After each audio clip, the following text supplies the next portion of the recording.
पहले से जानता तो हरगिज संवर का इरादा अपने मन में ना ठानता। मगर अफसोस अब क्या हो सकता है, जो प्रण कर चुके उसे निभाना पड़ा और सीता को उम्र भर घर में बिठाना पड़ा।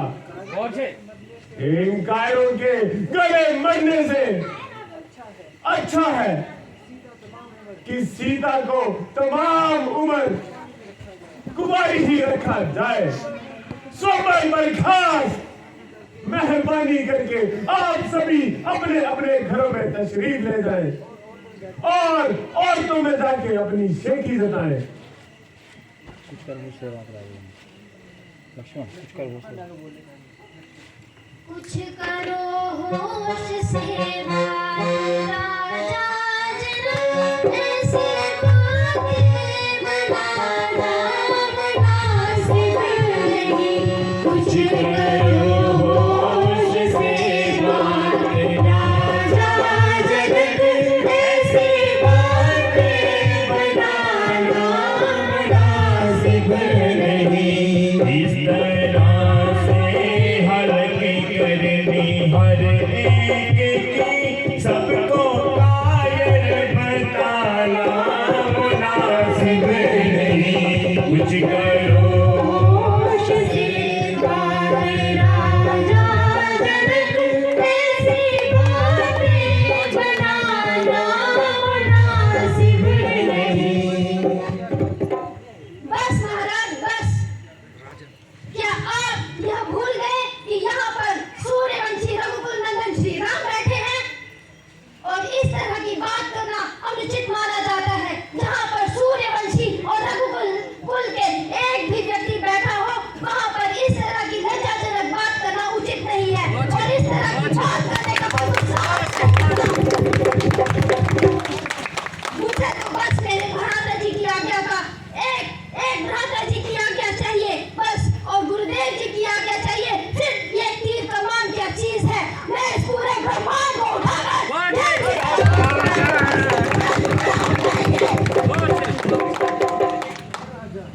ए राजा, जरा जबान को संभाल और ऐसे मुख से ऐसे शब्द मुख से ना निकाल।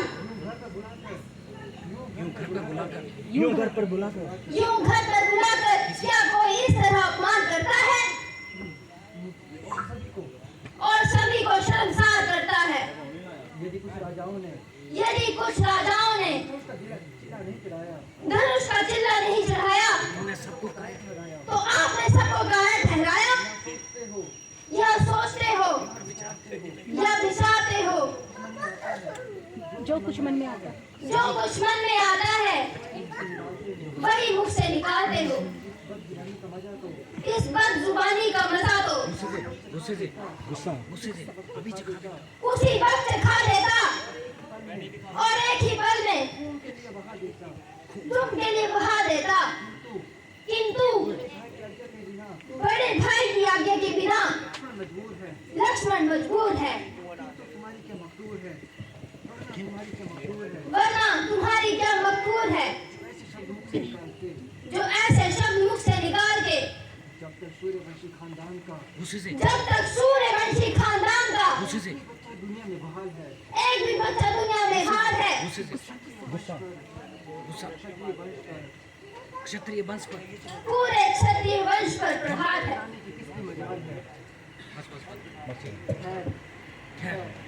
खैर, जो कहा सो कहा। गुस्से से अब आइंदा से इस तरह की बातें ना कीजिएगा और जुबान को लगाम दीजिएगा, अन्यथा घड़ी में घड़ियाल हो जाएगा और ये स्वयंवर का मैदान बहादुरों के खून से वीरान हो जाएगा। बेटा जरा धैर्य से काम लो और गुस्से को थाम लो। इस समय तुम्हारा तेजी में आना बिल्कुल ठीक नहीं।